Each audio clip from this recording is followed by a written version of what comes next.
Hello everyone, welcome back to Physics, my YouTube channel, where I talk about research and topics related to PhD. This video has been after a long pause after the last video, which was about how can you do literature review if you are doing PhD or if you are a master student. Today I will talk about a AI tool which will help you tremendously while uh, browsing through research papers and all. So uh, if you are a PhD student, so this video will definitely and 100% I'm saying you this it will help you 100%.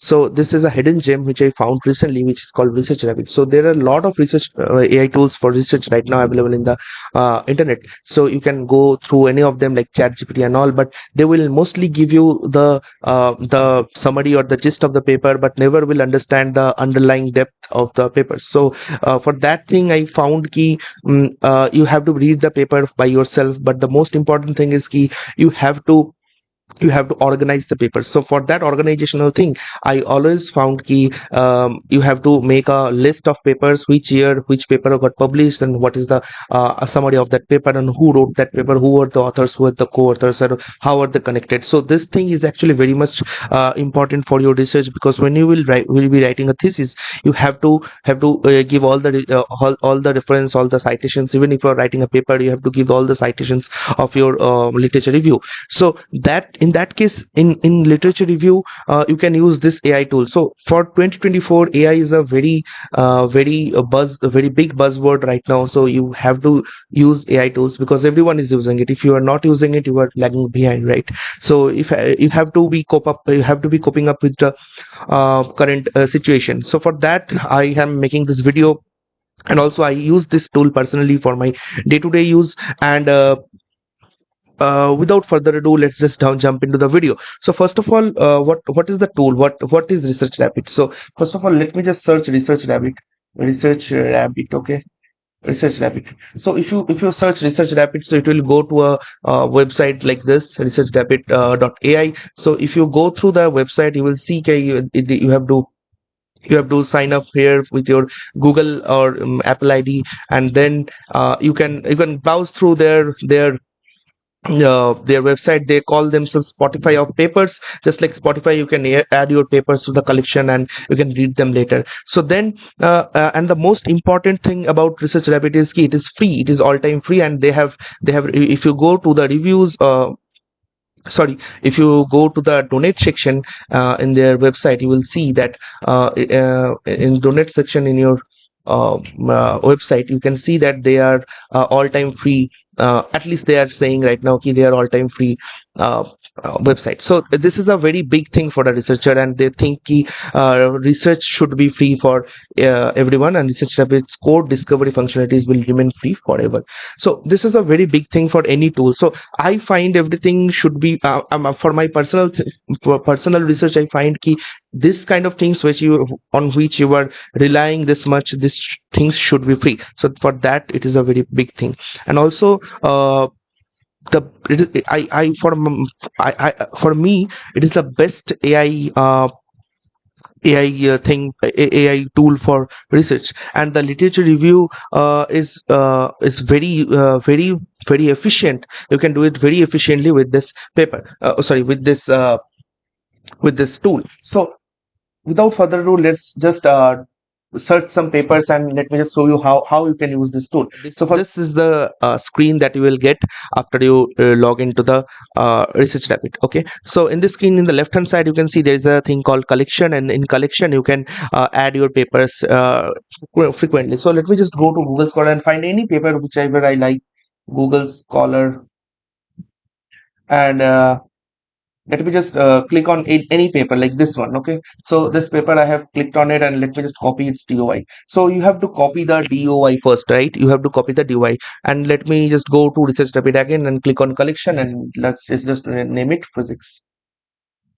Okay, so I have created a collection called Physics, and then I have to add papers here. So let me just click on add papers and paste the DOI without the DOI. Okay, and then you can see there is an option called add directly. Also you can connect it to Zotero. If you don't know what Zotero is, I will make a video about that again in the next couple of weeks. So Zotero is a kind of a reading library which connects to your all of your devices, so it will actually benefits you a lot, but it is paid to 300 MB. It is free, but after that is paid anyway. So let's just click on add directly. You can also upload your files through bibtex or .ris, but I will just copy the DOI and I will click on add directly. You click on add directly, and then you will see that there is a paper. This is the paper of your that I clicked in this, like the coherence potential approximation study of impurity effect of monolayer HPP. Okay. So if you click on this, you will see the selected paper. You can write comments here key what is this paper about, but okay, for now we will not do that. And you can download the journal depending on which internet you are connected in, you have the subscription or not through your Wi-Fi, but we will not go through that. We will just click on the paper and we will see the abstract here. You can read the abstract here, the basic information, the basic idea of that paper. And also now if you what will happen if you click on this paper and you click on these authors. Okay, so you will see that there is a there is a there's a ton of authors here. So let me just go to another paper which you can see easily, which will actually help you if you have a lot of if you have a lot of papers. Okay, so let me just go through again Google Scholar. If you go to Google Scholar again and if you click on, let's say, MOS2 gold junction papers, and you will see the first paper here, which is this one, right? So I will not go through the paper because I also don't know what is this paper about. But if I click on the or copy the DOI and then again click on add papers and then add the DOI directly to the research rabbit, and you see the first paper is here. So let me just click on here and you will see that there is a thing. Okay, so this is the first paper. So now this is the second paper. If you click on the second paper, so you will see that there is the same kind of abstract written here, and then you will see that there is a similar work, all references and all citations. So what you will do, you will if you click on similar work, you will find the similar papers, which is very very much useful for your research. So similar papers here as a timeline and as a drop down, and you will get that in this network map of your paper. So if you go to the map, then you can see from which paper was directed, which paper is connected to which paper. So also this is with the first authors. If you want to see the last author, for example, the last author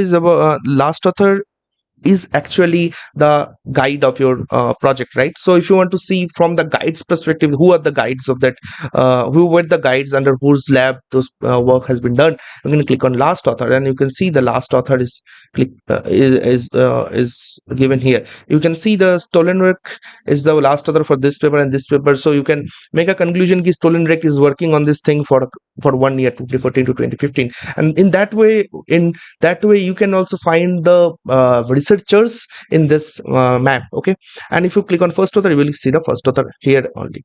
Now you can click on network or timeline. If you click on timeline, it will give you a timeline of that paper from 1953 to 2018. Now every time a paper is published, it has all the records of all the papers. So it is very useful for a literature review, because in literature review you have to read from the basics and then you have to find the research gap at the end, right? At the end of your at the present, you have to find the research gap from the very beginning. So let's say if you are doing research in this topic, the very beginning of that topic is 1953, and in 2018 it is the present, or it is the last work that has been done in 2018. So you can find the gap there.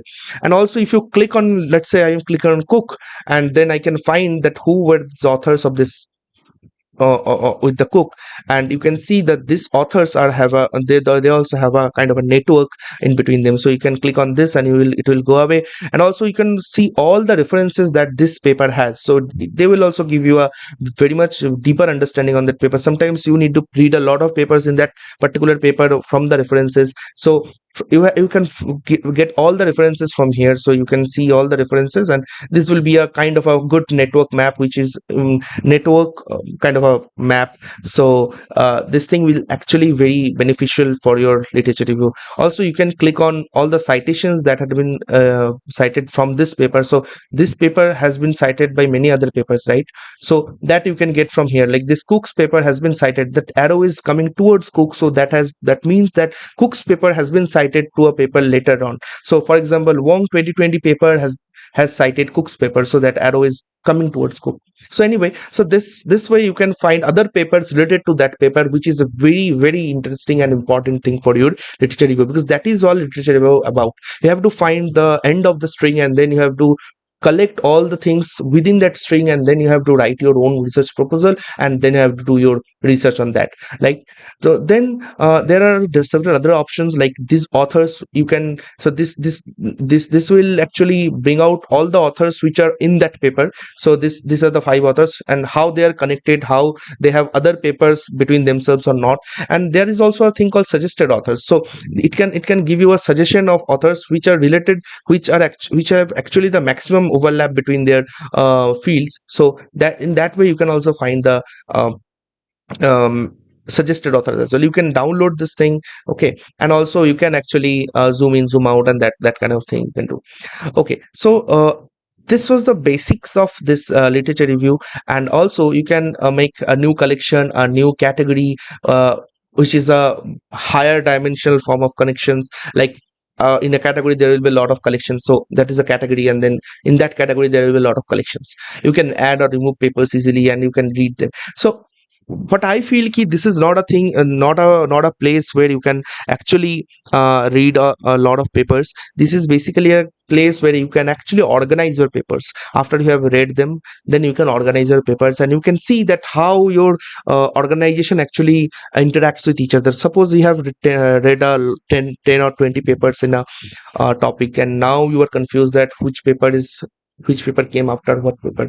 So if you do this kind of research, this kind of way that I have shown you right now, then you can actually connect all the dots in a single string, and then you can make the string by yourself. So with that, I will end this video, because this was a very short video, and this was a very short tool to tell you about. But this will definitely, and I am 100% sure it will help you in your research tremendously. So please use this tool, and please also subscribe to Physeeks for more of this kind of exciting videos about all the latest research tools and all the latest trends in research.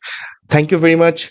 I will meet you again with the next video, maybe in the next couple of weeks. And also I am working on a project of related to PhD at IIT Bombay, so that will also be coming out in next couple of months. So please hop onto that, and please subscribe to my YouTube channel, because right now after 1 year I have just 92 subscribers. So please subscribe to my YouTube channel and make it at least 100.